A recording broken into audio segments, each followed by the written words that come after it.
안녕하세요. 최수비입니다.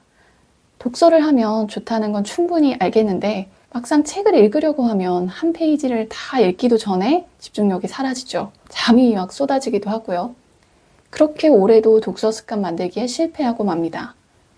독서법을 바꾸지 않으면 내년에도 여러분은 독서 습관 만들기를 새해 목표로 적게 되실 겁니다. 저도 6년 전까지는 1년에 한두 권 읽을까 말까 하던 사람이었습니다. 그런데 요즘에는 1년에 100권 정도를 읽는 것 같아요.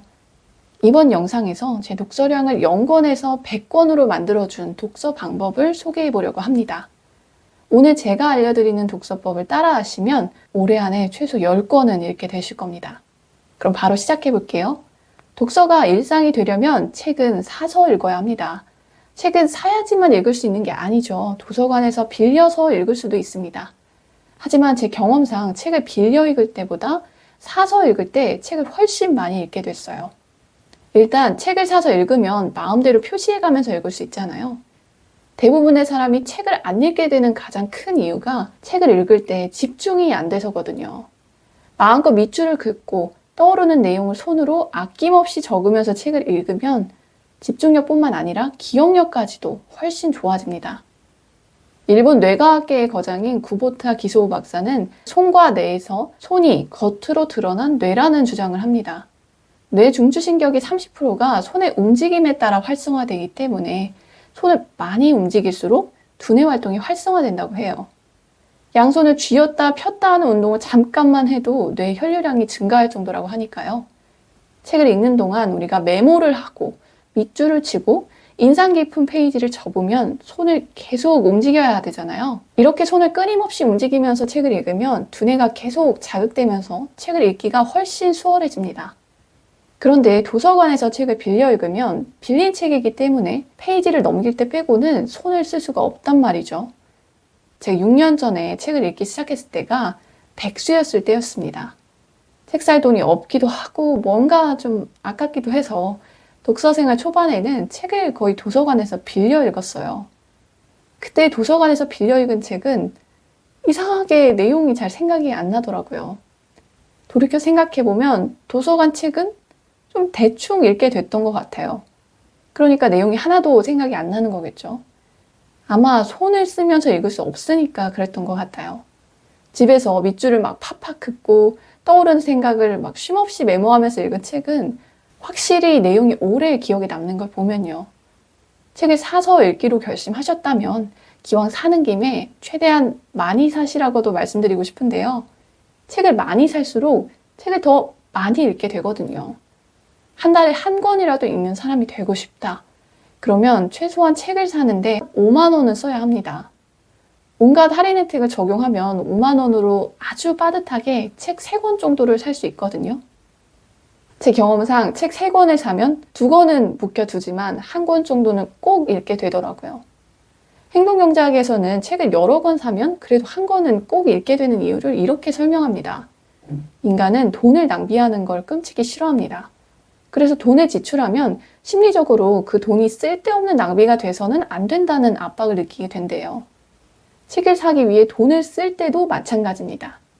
책을 사면 우리는 책에 쓴 돈을 낭비해서는 안 된다는 압박을 무의식 중에 느낍니다. 이 무언의 압박이 우리로 하여금 산 책을 한 장이라도 읽게 만들어요. 돈을 많이 지출할수록 어떻게든 낭비를 막아야 한다는 압박은 거세집니다. 그래서 책을 많이 살수록 많이 읽게 되는 거예요. 책을 1권 살 때보다 10권 샀을 때 책을 읽어야 한다는 압박이 훨씬 더 커지거든요. 책을 많이 읽는 게 중요한 게 아닌데 진짜 제대로 된 독서는 책 1권을 깊이 읽는 건데 책을 많이 사서 무작정 많이 읽는 게 도움이 되겠냐? 방금 이런 생각을 하신 분도 있을 것 같은데요. 저도 전적으로 그 생각에 동의합니다. 100권의 책을 읽는 것보다 1권의 책을 100권처럼 읽는 게 압도적으로 좋다고 생각해요. 다만 독서 초보자 입장에서는 1권을 깊이 읽는 게 참 어려운 일입니다. 책의 글씨를 읽는 것만으로도 벅찬데 어떻게 책의 문장을 한 줄 한 줄 음미하면서 거기에 내 생각까지 더해서 깊이 읽을 수 있을까요? 독서량이 어느 정도 받쳐줘야 깊이 읽는 것도 할 수 있게 됩니다. 깊은 독서를 할 수 있을 만큼 독서 근육이 생길 때까지는 우선 많이 사서 많이 읽어보세요. 그러다 보면 어느 순간에 한 권을 읽어도 100권을 읽은 것 같은 깊은 독서를 하실 수 있게 될 겁니다. 독서가 일상이 되는 두 번째 독서법은 책을 어디에나 들고 다니는 겁니다. 저는 일단 밖에 나갈 때는 무조건 책을 챙겨갑니다. 아주 가까운 거리를 갈 때도 그렇고요. 이건 책을 24시간 내 눈앞에 보이게 하기 위한 전략인데요. 책이 내 눈에 많이 띌수록 책을 읽을 확률이 더 높아지거든요. 반면에 책을 안 읽으시는 분들을 보면 주변에 책이 없습니다. 가방에도 책이 없고요. 방에도 책이 없을 때가 많아요. 습관의 디테일이라는 책에서는 자극이 없으면 아무리 동기가 강하고 능력을 갖춰도 어떤 행동도 일어나지 않는다고 합니다. 우리가 독서라는 행동을 하기 위해서는 책을 읽어야 한다는 자극을 느껴야만 합니다. 이 책에 대한 생각은 연상작용 때문에 책을 보면 자연스럽게 떠오르거든요. 왜 우리가 서점에서 책 구경을 하면 평소에는 안 읽던 책인데도 책 한 권 괜히 읽어보고 싶다는 생각이 들지 않던가요? 책을 읽어야 한다는 생각이 떠오를 때마다 그 생각이 바로 독서로 이어지지는 않을 겁니다. 저만 봐도 그렇거든요. 출퇴근길에 항상 책을 들고 다니긴 하는데 대개는 가방 속에 있는 책을 보고 이 책 읽어야 하는데 생각만 하고 꼬박꼬박 졸거든요. 그렇기 때문에 책을 읽어야 한다는 생각을 자주 하게끔 책을 주변 곳곳에 둬야 합니다. 그래야 어쩌다 한 번이라도 책을 읽어야 한다는 생각이 실제 독서로 이어질 테니까요. 독서 습관을 만들고 싶다면 가방 속, 침대 옆, 책상 위 모든 방마다 책을 한 권씩 놓으세요. 어디든지 들고 다닐 책으로는 실물 종이책을 추천합니다. 종이책을 갖고 다니는 건 무겁고 번거로운 일이지만 종이책만큼 책을 읽어야 한다는 동기를 확실하게 자극하는 것도 없는 것 같아요. 책을 어깨에 짊어지고 다니는 게 너무 힘들어서 전자책 구독 서비스를 등록한 적이 있었습니다. 밖에 나갈 때 이젠 스마트폰만 챙겨 나가면 되니까 어깨는 가벼워졌는데 책을 그전보다 훨씬 안 읽게 되더라고요. 눈앞에 스마트폰이 있으니까 스마트폰 하고 싶다는 생각을 떨치기가 참 어려웠습니다. 잠깐 인스타그램 확인 좀 할까? 카톡 메시지 온 거 없나 잠깐 볼까? 이러다가 결국 한자도 못 읽을 때가 대부분이더라고요. 약간의 불편함을 간수할 때 독서가 삶의 일부가 되는 게 훨씬 쉬워집니다. 독서 습관을 만드는 세 번째 독서법은 책을 골라 읽는 겁니다. 대부분의 사람이 책을 읽지 못하는 이유는 독서의 재미를 느끼지 못하기 때문이에요. 재밌는 일은 누가 시키지 않아도 저절로 하게 되어 있습니다. 넷플릭스를 볼 때 여러분은 누가 시켜서 꾸역꾸역 보시나요? 누가 보라고 하지 않아도 틈만 나면 보게 되죠. 왜? 재밌으니까요. 책 읽는 게 재밌으면 억지로 독서 습관을 만들려고 하지 않아도 독서를 하게 되어 있습니다. 그런데 여기에 한 가지 문제가 있어요. 일부 소설을 빼면 대부분의 책들은 넷플릭스하고는 다르게 재미를 주기 위해 만들어진 게 아니라는 거예요. 여러분이 책을 읽는 데서 재미를 느끼지 못하는 건 어쩌면 당연한 일입니다.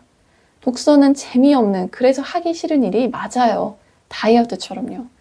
다이어트 해야 하는 건 다 알죠. 하지만 우리는 다이어트를 미루고 미룹니다. 왜? 다이어트를 하는 건 재미없고 힘든 일이니까요. 그런데 다이어트에 성공한 사람들이 자주 하는 말이 있습니다. 처음에는 다이어트가 너무 힘들고 하기 싫었대요. 그런데 몸이 점점 날씬해지는 게 눈에 보이고 사람들도 막 너무 예뻐졌다 이렇게 칭찬해주고 하니까 나중에는 다이어트가 재밌었다는 거예요. 이 말에서 우리는 재미없는 독서를 하면서 재미를 느끼는 방법에 대한 힌트를 얻을 수 있어요. 다이어트의 효과가 느껴지면 다이어트도 재밌습니다. 마찬가지로 독서를 한 효과가 체감되면 힘들고 어려운 책 읽기도 재밌어질 수 있어요. 다시 말하자면 책을 읽을수록 내 인생이 좋은 방향으로 변하는 게 느껴지면 독서는 아주 즐거운 일이 됩니다. 그런데 아무 책이나 많이 읽으면 독서로 인생이 바뀔까요? 6년 전에는 그렇게 생각했습니다. 하지만 1000권 읽고 나니까 생각이 완전히 달라졌어요. 제가 지금까지 1000권을 읽었지만 인생이 1000배나 달라지진 않았습니다. 인생이 달라지는 독서를 하고 싶으면 내 생각을 깨부수고 확장시켜줄 책을 골라 읽어야 하더라고요. 생각이 달라지면 행동이 바뀝니다. 바뀐 행동은 인생을 변화시키고요. 이게 독서가 인생을 변화시키는 진짜 원리더라고요. 이런 책을 찾는 건 시간이 많이 걸립니다. 그런데 이제 막 책을 읽기 시작한 우리는 솔직히 책을 읽을 시간도 부족하잖아요. 한가롭게 어떤 책이 내 생각을 변화시켜줄 책일까 이렇게 생각하면서 고를 시간이 없단 말이죠. 그렇다고 해서 손에 잡히는 대로 아무 책이나 읽다 보면 책은 여러분 인생에 어떤 변화도 일으키지 못할 거고 독서는 점점 더 하기 싫은 일이 될 겁니다. 안타깝게도 제가 지금까지 읽은 1000권의 책 대부분은 제가 가지고 있던 생각을 뒤흔들고 새로운 방식으로 생각하게 만드는 책이 아니었어요. 그보다는 제 입맛에 맞는 이야기들을 해주는, 그래서 삶을 변화시키기에는 역부족인 그런 책들이었습니다. 그렇다 보니 책을 1년에 100권 가까이 6년 동안 읽었어도 인생이 변화하는 걸 크게 느끼지 못했어요. 여러분은 저와 같은 실수를 하지 않으셨으면 좋겠습니다. 그런 바람으로 제가 읽고 생각의 충격을 경험했던 책 목록을 무료로 나눠드리려고 합니다. 어떤 책을 읽어야 할지 모르겠을 때 이 목록을 참고하시면 독서하는 효과를 확실히 느끼실 수 있을 겁니다. 이 독서 목록이 필요하신 분들은 고정 댓글 링크를 꼭 클릭해 주세요. 오늘 제가 소개한 3가지 독서법이 여러분의 독서 생활에 도움이 됐으면 좋겠습니다. 그럼 저는 다음 영상으로 돌아올게요. 감사합니다.